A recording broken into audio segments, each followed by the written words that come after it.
Karnataka cricket association ಅವರು ತುಮಕೂರಿನ ಈ ಇಂಡಸ್ಟ್ರಿಯಲ್ ಕಾರಿಡಾರ್ನಲ್ಲಿ ಒಂದು ಕ್ರೀಡಾಂಗಣವನ್ನ ನಿರ್ಮಾಣ ಮಾಡ್ತಾ ಇದ್ದಾರೆ. ಆ ಕ್ರಿಕೆಟ್ ಕ್ರೀಡಾಂಗಣಕ್ಕೆ ಸುಮಾರು 41 ಎಕರೆ 41 ಎಕರೆ ಜಮೀನಿದೆ. ಮತ್ತೆ ಖರಾಬ್ ಲ್ಯಾಂಡು ಕೂಡ ಒಂದು 9 ಎಕರೆ ಬರ್ತದೆ. ಒಟ್ಟು 50 ಎಕರೆ ಜಮೀನು ಈಗ ಕ್ರಿಕೆಟ್ ಸಂಸ್ಥೆಯವರಿಗೆ ಸಿಗ್ತಾ ಇದೆ.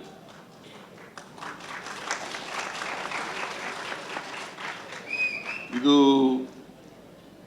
ಒಳ್ಳೆ ಪ್ರದೇಶ, ಒಂದು ಇಂಡಸ್ಟ್ರಿಗಳು ಬರ್ತಕ್ಕಂಥ ಪ್ರದೇಶ, ಎರಡನೇದು ತುಮಕೂರಿಗೆ ಹತ್ರ ಇರ್ತಕ್ಕಂಥದ್ದು, ಬೆಂಗಳೂರಿಗೆ ಹತ್ರ ಇರ್ತಕ್ಕಂಥದ್ದು.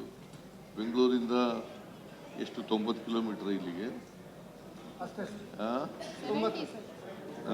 90 ಕಿಲೋಮೀಟ್ರು, 1.25 ಗಂಟೆ ಜರ್ನಿ, 1.25 ಗಂಟೆ ಜರ್ನಿ.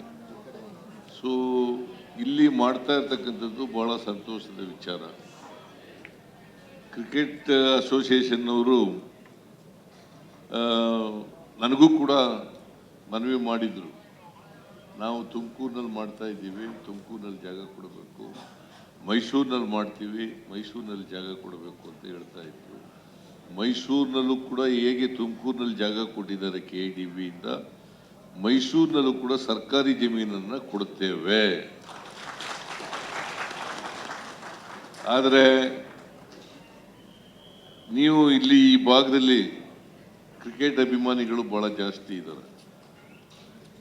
ಕ್ರಿಕೆಟ್ಟು ನೋಡ್ತಕ್ಕಂಥ ಜನರು ಬಹಳ ಜನ ಇದ್ದಾರೆ. ಮತ್ತೆ ಈ ಭಾಗದಲ್ಲಿ ಕ್ರಿಕೆಟ್ ಬೆಳೀಲಿಕ್ಕೆ ಅವಕಾಶವನ್ನು ಕಲ್ಪಿಸ್ಕೊಡ್ಬೇಕು. ಕ್ರಿಕೆಟ್ ಬೆಳೀಲಿಕ್ಕೆ ಅವಕಾಶವನ್ನು ಕಲ್ಪಿಸ್ಕೊಡ್ಬೇಕು. ಈಗ ಹೇಳ್ತಾ ಇದ್ರು, ಯಾರು ನಮ್ಮ ರಾಜಣ್ಣ ಹೇಳ್ತಾ ಇದ್ರು, ನೀವೇ ಹೇಳ್ತಾ ಇದ್ರು, ರಾಜಣ್ಣವರು ಹೇಳ್ತಾ ಇದ್ರು, ಬೇರೆಯವರು ಕೂಡ ಹೇಳ್ತಾ ಇದ್ರು. ಇದು ಈ ಏರಿಯಾ ಒಂದು ಅಭಿವೃದ್ಧಿ ಆಗೋದ್ರ ಜೊತೆಗೆ ಅನೇಕ ಹುದ್ದೆಗಳನ್ನು ಸೃಷ್ಟಿ ಮಾಡ್ತದೆ, ಪರೋಕ್ಷವಾಗಿ ಮತ್ತು ಪ್ರತ್ಯಕ್ಷವಾಗಿ. ಯಾಕಂದ್ರೆ ಈಗ ಪರಮೇಶ್ವರ್ ಅವರು ಹೇಳ್ತಾ ಬರ್ತಾ ಇದ್ರು, ಈ ಕ್ರಿಕೆಟ್ ಸ್ಟೇಡಿಯಂ ಇಲ್ಲ ಆಗ್ತದೆ ಅಂತ ಗೊತ್ತಾದ ತಕ್ಷಣನೇ ಒಂದು ಎಕರೆಗೆ 50,000 50 ಲಕ್ಷನ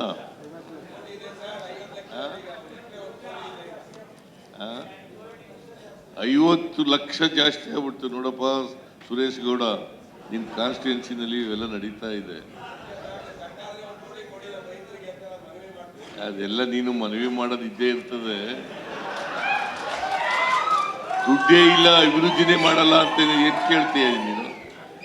ನಮ್ಮ ಸರ್ಕಾರ ದುಡ್ಡೇ ಇಲ್ಲ ಅಂತ ಹೇಳೋದು ಒಂದ್ ಕಡೆ, ಅಭಿವೃದ್ಧಿಗೆ ಕೇಳೋದು ಒಂದ್ ಕಡೆ. ಎಲ್ಲಿಂಗೆ ಕೇಳ್ತಾ ಇದ್ದೀರಿ?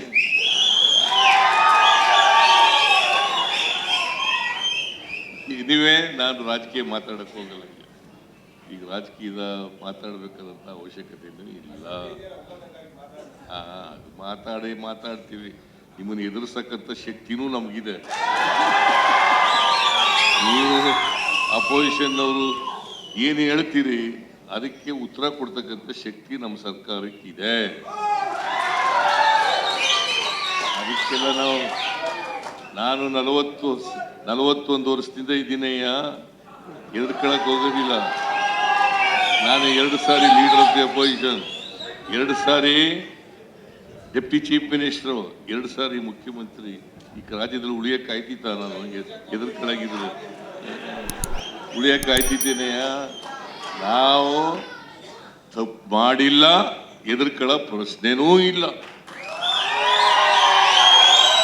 ಅದೇನೇ ಇಲ್ಲ, ನಾನು ಈಗ ಅದ್ರ ಬಗ್ಗೆ ಮಾತಾಡಕ್ಕೆ ಹೋಗಲ್ಲ, ಪ್ರಾಸಂಗಿಕವಾಗಿ ಮಾತಾಡೋದೆ ಅಷ್ಟೇ.